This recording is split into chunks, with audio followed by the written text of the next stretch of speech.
Buenas a todos, yo soy Romeo y ese día così kita endulzao.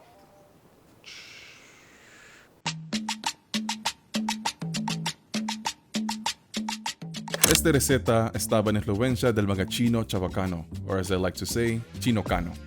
Manada Canila también, Hokkien estaba en Fujian province, pero China también estaba en otra parte del China. Cuando llega aquí na Zamboanga el mga Chino, especialmente cuando na comienzo del 19th century, mucho kanila ella establecí mga negosyo na pueblo, particularmente el alrededor de Magay. Throughout these decades of intermingling, many cultural aspects like language and cuisine were integrated between these two cultures. Y por causa también de este, ya tiene kita de auto nativized version the classic Chinese dish called Hong Xiao Rou, which we Chavacanos call endulzao.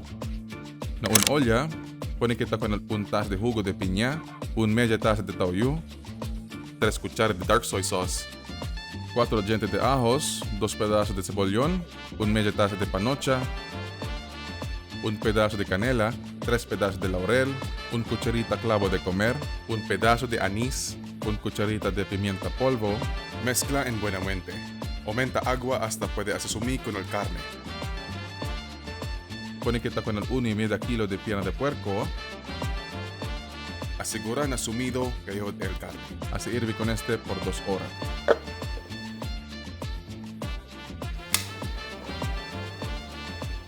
El clavo de comer es un tipo de miestras que te puede usar en mga comida, especialmente con mga dulce, puede también en postre, como el canela también. De su aroma, flavor profile, semejante que sila. Mientras tanto, te espera kita con el endulzado, kabakusi, second el garnish. Pwede siyempre con este. Then you have unlimited piña in your backyard. Sa iba ustedes, el fresco jugo de piña, tayo dali, man break down whole protein during marination. Maduro yan.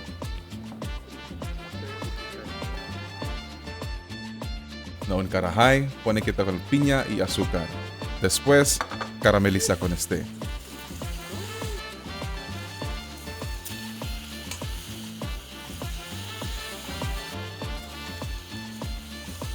Este opcional, pone poquito de rum para mandiglaze y dale smoky notes con el piña.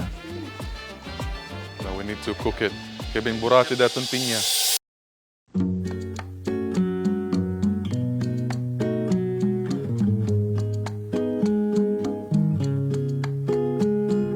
Buenas a todos, yo soy Romeo y paciencia otra vez na estorbo. Pero antes kita mira con el finished product del endulzao, a word from our sponsor for this episode.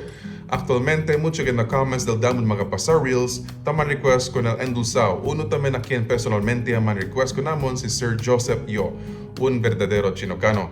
Entonces, le rinde kami gracia con Sir Joseph for sponsoring this episode. Y si tiene con ustedes necesita accounting services, anda ustedes the firm de Sir Joseph LJPO Accounting Office, locaw na Calle Estrada, Natatuan, Zamboanga City. Gracias JTO Accounting offices for sponsoring this episode. Aquel lang, hasta luego. Ahora probay kita si cocido el de atún endulzao. Wow, smells like Christmas. Uy, ben blando. Pork tender todo. Tayo niya ka na atún man marinade el meat before stewing it and then serving it. Para kumigo mas bonito si, por ejemplo, mañana la ocasión, este día tu kusi, kabar po nito na ref. A la mañana, el juice de ese yan absorbe na carne, mas sabroso kel. Ara man plate siya kita.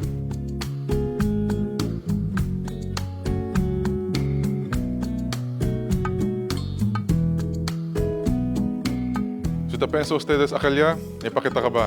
Ara man reduce kita ko ng sauce. Ang mga final touch del daton endulzao chavacano.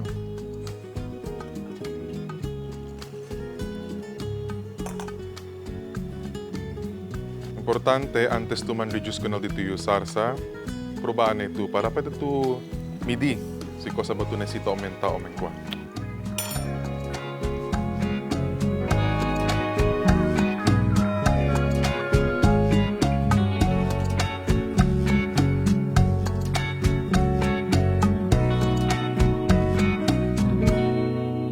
Por fin, pwede kita probar el daton endulzao de puerco.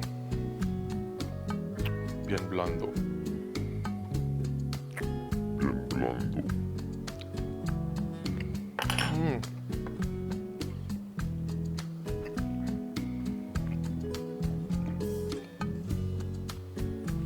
tikal maga particular tiempo para manlagak. Pasensya ya. Pasensya ya ulit. Dimiyo lang ste. Nya, kumaya kita.